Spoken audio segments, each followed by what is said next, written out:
Vous êtes sur Naïf TV International. Mesdames et messieurs, bonjour et bienvenue à cette nouvelle émission de Midi au Caire, un programme qui vous présente tout ce qui s'est passé sur la scène égyptienne ces dernières 24 heures. On va commencer donc par les activités présidentielles et le président Abdel Fattah el-Sisi qui a reçu jeudi au palais d'Al-Ittihadiyya au Caire son homologue sud-coréen Moon Jae-in.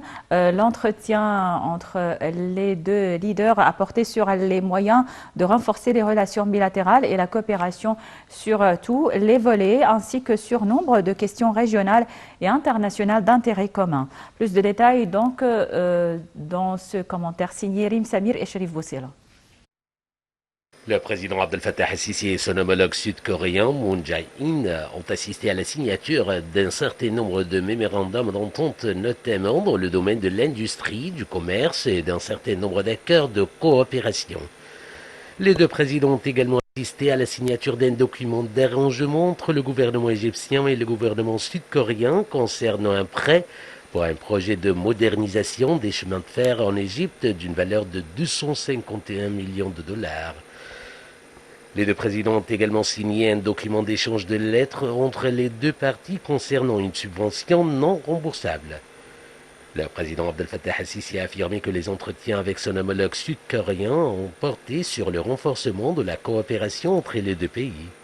Ceci est intervenu au cours d'une conférence de presse conjointe avec le président sud-coréen, durant laquelle le chef de l'État a exprimé son appréciation pour l'élan dont témoigne la coopération bilatérale, qui a connu un développement remarquable au cours des dernières années entre les deux pays.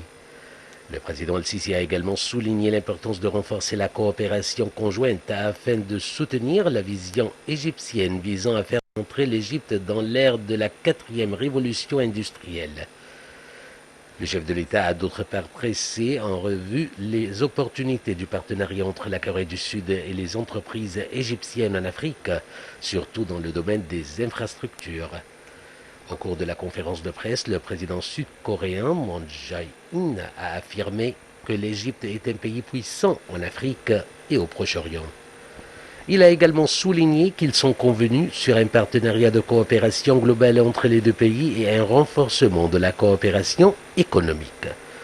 Le président sud-coréen a en outre affirmé qu'un accord a été conclu sur la relance et le renforcement de la coopération avec l'Égypte dans le domaine du climat.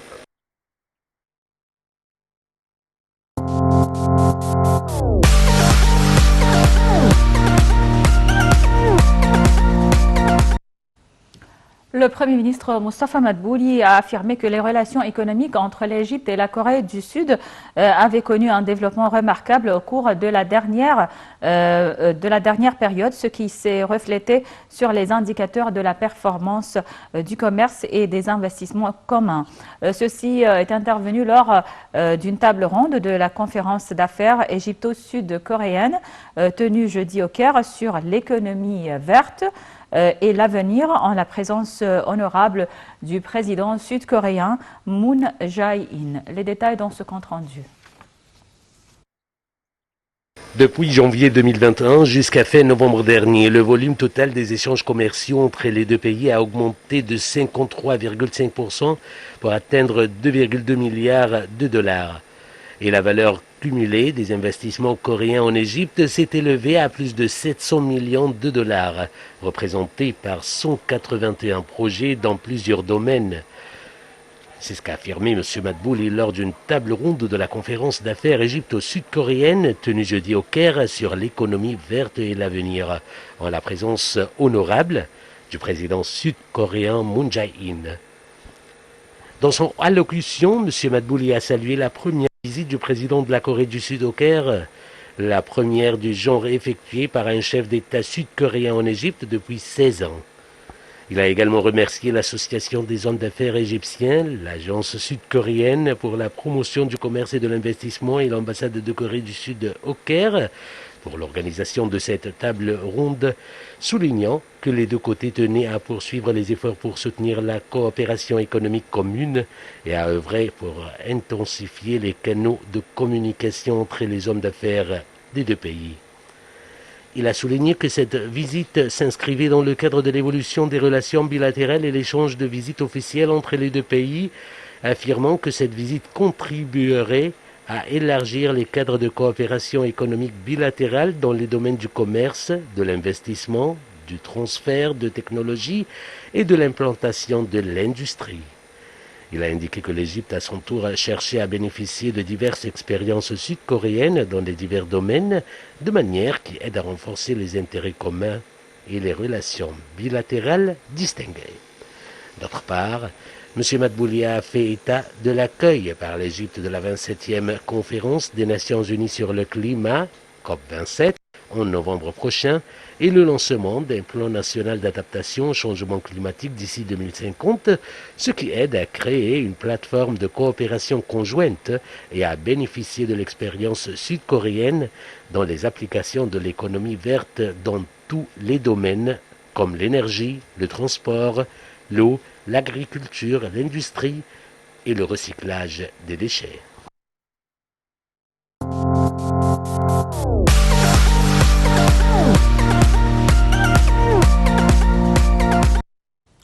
Le Premier ministre Moustapha Madbouli a déclaré que l'Égypte souhaitait coopérer avec les différents organismes onusiens dans l'organisation de la COP27.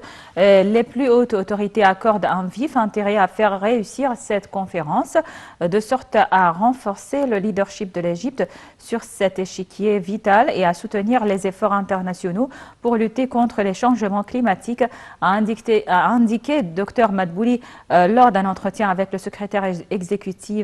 la secrétaire exécutive de la Commission économique et sociale pour l'Asie occidentale, Rola Dashti. Le Premier ministre a salué la coopération entre l'Égypte et la Commission économique et sociale pour l'Asie occidentale, notamment dans l'élaboration du rapport sur le financement en faveur du développement national en Égypte, un rapport qui étudie la situation du financement développemental dans les pays arabes pour trouver des mécanismes durables. Madame Dashti a expliqué que sa visite actuelle confirmait son soutien à l'Égypte dans tous les domaines ayant trait à l'action de la Commission économique et sociale pour l'Asie occidentale, faisant état des progrès positifs notoires sur divers plans dans le pays malgré la crise sanitaire, ce qui encourage à appuyer les efforts de développement déployés par l'État.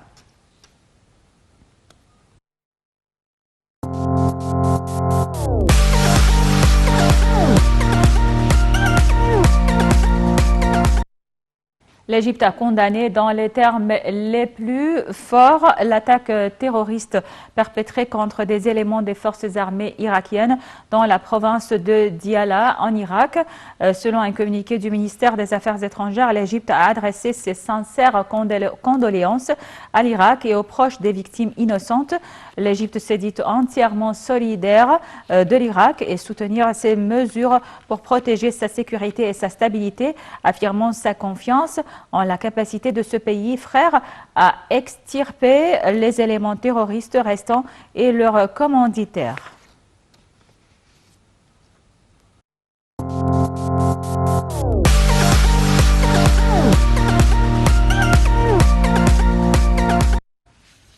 Le ministère de la Santé commence à appliquer à partir d'aujourd'hui les mesures récentes prises par le biais des services de quarantaine des aéroports, des ports maritimes et des points de passage terrestres.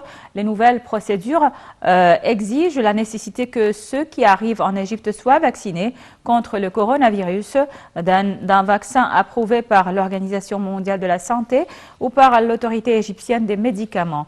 Les mesures exigent aussi qu'il faut que 14 jours soient écoulés depuis la vaccination avec la deuxième dose avant d'arriver au territoire égyptien.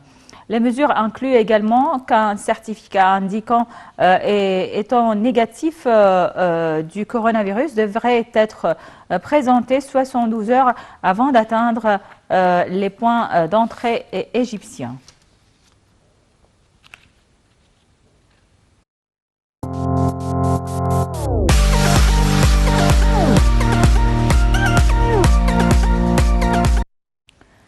Le ministère de la Santé a en outre annoncé que 1800 personnes rétablies du coronavirus avaient quitté les hôpitaux de confinement hier après avoir reçu les soins médicaux nécessaires, portant le nombre total des cas guéris du Covid-19 à 341 059 cas. Le ministère de la Santé a toutefois déclaré avoir détecté 1533 nouvelles infections au coronavirus et 29 décès. L'Égypte a comptabilisé jusqu'à présent un total de 406 926 cas de contamination, dont 22 289 décès.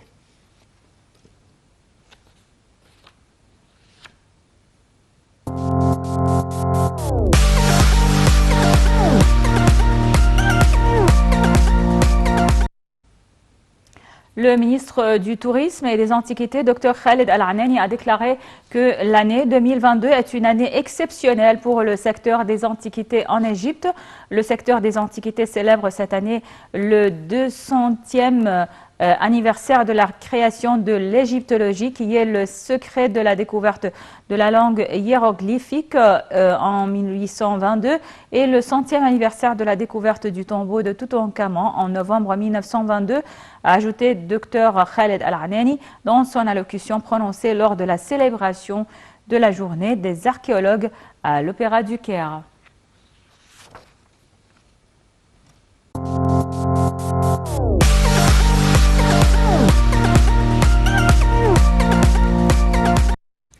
Le ministre du Pétrole et des Ressources minérales, Tariq Al-Molla, s'est entretenu avec l'ambassadeur de Belgique au Caire, François Cornet Delzius, et le chef de l'autorité du port d'Anvers, Christophe Watershoot, du renforcement de la coopération en matière de développement des ports pétroliers égyptiens, des services logistiques et de formation de cadres.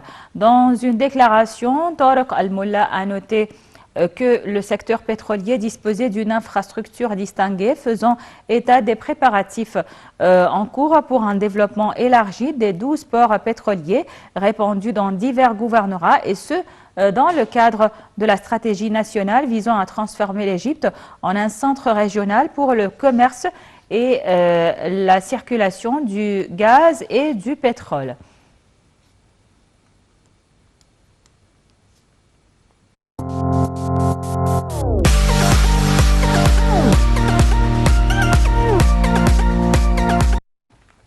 On parle toujours économie, et la ministre du Commerce et de l'Industrie, Nevin Gema, a déclaré que les exportations égyptiennes vers le Royaume-Uni avaient augmenté en 2021 de 46,2% pour atteindre 1079 milliards de dollars contre 738 millions de dollars en 2020. Lors d'un entretien avec une délégation de la Chambre de commerce arabo-britannique, Mme Nevin Gema a jugé important de dynamiser les efforts déployés conjointement entre les responsables et les communautés d'affaires des deux pays pour tirer le maximum de profit de l'accord de partenariat égypto-britannique conclu après le Brexit. Madame Nevin Gema a discuté avec la délégation de la possibilité d'organiser un forum d'affaires égypto-britannique avec la participation des communautés d'affaires d'Égypte et de la Grande-Bretagne pour y étaler les opportunités d'investissement dans les divers secteurs. La ministre a souligné le rôle important de la Chambre de commerce arabo-britannique dans le renforcement des relations commerciales et des investissements entre les pays arabes et la Grande-Bretagne.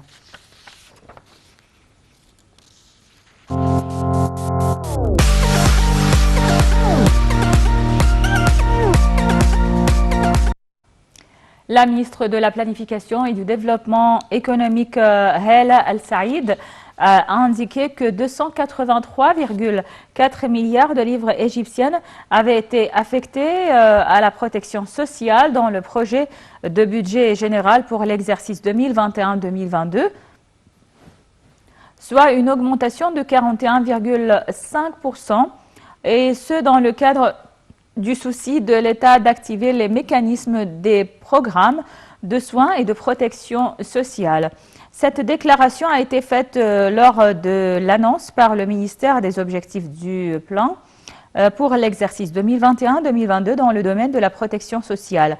La vision du développement des services de soins et de protection sociale est basée sur l'établissement d'une société égyptienne solide et productive qui réalise la justice sociale, le développement économique et la vie décente, a déclaré Mme Hala Al-Saïd.